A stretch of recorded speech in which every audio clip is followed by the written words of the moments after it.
Hi, Girl Scouts. Katie Hewitt here. Some of you might know me better as Tink. I'm the camp director out of Camp Timberlane. So usually when you see me, I might be out hiking in the woods or making a s'more over the campfire, or my personal favorite, paddling around the lake in a canoe.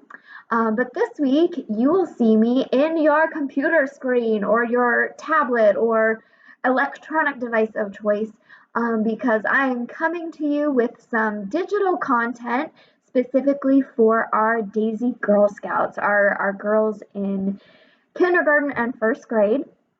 We know a lot of families are cooped up at home right now, and some of our Girl Scouts might be looking for different ways to still stay connected with Girl Scouts, even though their troops might not be meeting regularly right now, and just with everything going on.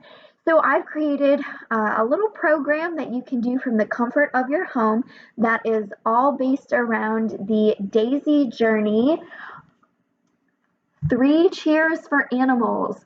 So this is our It's Your Story, Tell It journey for our Daisy Girl Scouts, again, girls in kindergarten and first grade. And how is this going to work? You might be asking yourself. Well, first of all, I want to let you know you don't have to have this book to participate in this journey program that you can do at home.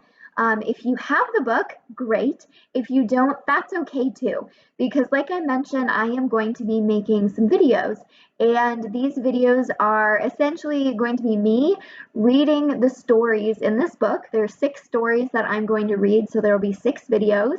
And if you have the book, you can follow along while I'm reading to you, or if you don't have the book, you can just look at the screen, because I'll make sure that I'm holding up our book and showing pictures and pointing out all of our flower friends and whatnot. I think we'll have a great time doing this together. This is a really fun journey. As you can tell from the title, it's all about animals, and who doesn't like animals, right? So it's about our flower friends and our daisy garden, visiting different countries and exploring and learning about the different animals that live there. So in addition to me reading these stories to you, I have also put together an activity packet. So I put together 2 to 3 activities that go with each story. So after you read one of the stories, or if you listen to me read the story, you can get this packet off of our website at gsneo.org and find the activities that go along with the journey. And all of the activities I've put together are all things that you can do from the comfort of your home with materials that you probably already have there, so you don't need to go out and buy things. You can scrounge up what you have at home and have a great time exploring this journey. I will note my little printout here. It's in black and white, but this looks a lot more fun when you pull it up on our website. It's colorful, it's got pictures and whatnot, but just for my purposes, I just printed myself a black and white copy since I'm just going to be using it for reference. So with that being said, we're going to go ahead and get started, and I'm going to read our first Daisy journey story. So again, we are exploring 3 cheers for animals, and our first story, if you have your book at home and you'd like to follow along, starts on page 7, and it is called A Perfect Surprise in the Garden. All right, bear with me here. I'm gonna scoot my computer a little bit closer so that maybe you can see the pictures a little bit better, especially if you don't have the book. And I'm going to do the best job that I can reading from an angle here. Okay, so this is our first story, A Perfect Surprise in the Garden. It was a beautiful morning in the daisy flower garden. A soft breeze blew through the trees. Honeybees hummed. Butterflies danced from flower to flower. Tiny birds sang early morning songs in their cozy nests. Tula, the tulip, stretched her red petals toward the golden sun. Our garden is home to so many critters, she said. It's so nice that we share our garden with so many living things.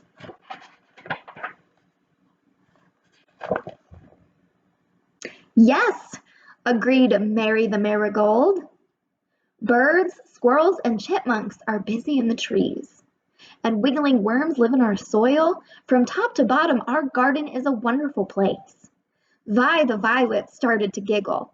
What is it, Vi? Tula asked. That butterfly tickled me when she stopped to sip my nectar, Vi said. Taking care of our garden critters is so much fun.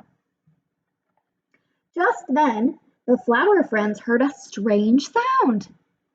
Meow! Can you all make a meow sound at home? Can you go meow? What's your best cat impression? See the cat here? It says meow. What could that be? Asked Vi. Was it a chipmunk? No. A squirrel? No.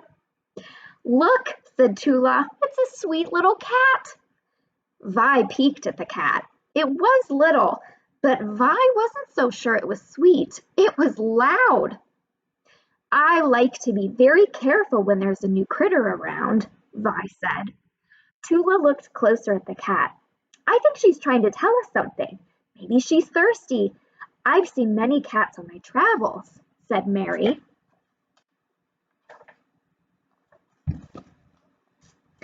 Big or small, they all need the same things like we do to stay healthy and safe. Let's get this cat a sip of water from our pond. That's a great idea, said Tula. We can have a sip too. We don't want to get droopy. Just then, Robin, the red robin, flew by. Cats need exercise too, she chirped. I can help with that. She flew this way and that. The cat followed, running and jumping playfully. Soon, a dazzling butterfly caught the cat's eye. Jump, jump, bump. The cat ran after the butterfly. All around the garden they went. The butterfly flew. The cat jumped and bumped. The cat was so busy playing that she didn't notice the butterfly was headed straight for the pond. Would this cat know how to swim? Tula raced to the pond. She stopped just in front of the cat. Stay, Tula said in a firm but gentle voice. The cat rubbed against Tula with a grateful purr, and Tula smiled. Tula, said Vi, you reached the pond just in time. That was fast thinking. And brave thinking too, said Mary. The cat purred again. It stretched and yawned, then it curled up on the grass. This cat looks sleepy, said Tula. Maybe she'd like to take a cat nap. Tula spread her petals to make a shady spot for the cat to rest in. The cat purred as the flowers took turns petting her. Sweet dreams, they whispered. After some time, the cat awoke. She stretched and scampered out of the garden. I hope she'll visit again, said Tula. I'm proud of how we cared for her. Let's promise to care for every critter in our garden. Now that sounds like a perfect idea, laughed Mary. Cheery up, cheery-oo, sang Robin, the red robin. That concludes our first story together of our Daisy journey. It's your story, tell it. 3 cheers for animals. So now that we're done with the first story, if you go to the packet that's online, there's a little introduction here, and then it says activity guide for a perfect surprise in the garden story. There's a couple activities that you can do there, like making a bird feeder for the bird friends in your neighborhood and around your house right now. So I hope you have fun with this first activity. Make sure you tune in for our second video where we will be reading our second story together, which is the continuation of our 3 cheers for animals journey. Bye, Girl Scouts. See you next time.